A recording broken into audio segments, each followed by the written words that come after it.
ഈ നീളമുള്ള മുടിയുള്ള ഒരു സ്ത്രീ തൻ്റെ വീടിൻ്റെ സമീപത്തുണ്ട്, അതാണ് തൻ്റെ കുടുംബ ബന്ധം വഷളാവാൻ കാരണമെന്ന ഒരൊറ്റ വിശ്വാസത്തിൻ്റെ പുറത്താണ് സജിതയെ അന്നേ ദിവസം വീട് കയറി ഇയാൾ വടിവാളിന് വെട്ടി കഴുത്തിന് പരിക്കേൽപ്പിക്കുകയും കഴുത്തറുത്ത് കൊലപ്പെടുത്തുകയും ചെയ്യുന്നത്.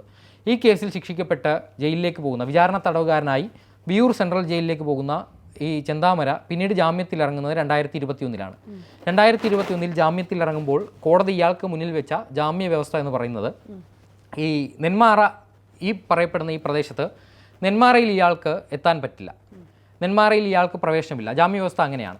എന്നാൽ പിന്നീട് ഇയാൾ 2022 കോടതിയിൽ നിന്ന് ജാമ്യവ്യവസ്ഥയിൽ ഇളവ് തേടി കോടതിയിൽ ഒരു ഹർജി കൊടുക്കുന്നു. അതുപ്രകാരം നെന്മാറ എന്നുള്ളത് നെന്മാറ പഞ്ചായത്ത് പരിധിയായി മാറുന്നു. അങ്ങനെ വീണ്ടും നെന്മാറയിലേക്ക് വരുന്നു. അതിന് കാരണം പറഞ്ഞത് ഇയാൾ ഒരു ഡ്രൈവറാണ്, അതുകൊണ്ട് തന്നെ ഇടയ്ക്കിടയ്ക്ക് ഈ സ്ഥലത്ത് കൂടി പോവുകയല്ലാതെ മറ്റു മാർഗ്ഗമില്ല, അതുകൊണ്ട് തൻ്റെ ഉപജീവന മാർഗ്ഗമാണ്, അത് തടസ്സപ്പെടുത്തരുത് എന്ന് പറഞ്ഞാണ് കോടതിയിൽ ഇയാൾ ഹർജി കൊടുക്കുന്നത്. അതുപ്രകാരമാണ് കോടതി ഈ ജാമ്യവ്യവസ്ഥ തിരുത്തി നെന്മാറ പഞ്ചായത്തിനുള്ളിൽ പ്രവേശിക്കരുത് എന്ന ഉപാധിയോടെ ഇയാളുടെ ജാമ്യവ്യവസ്ഥ ഒന്ന് പുതുക്കുന്നത്.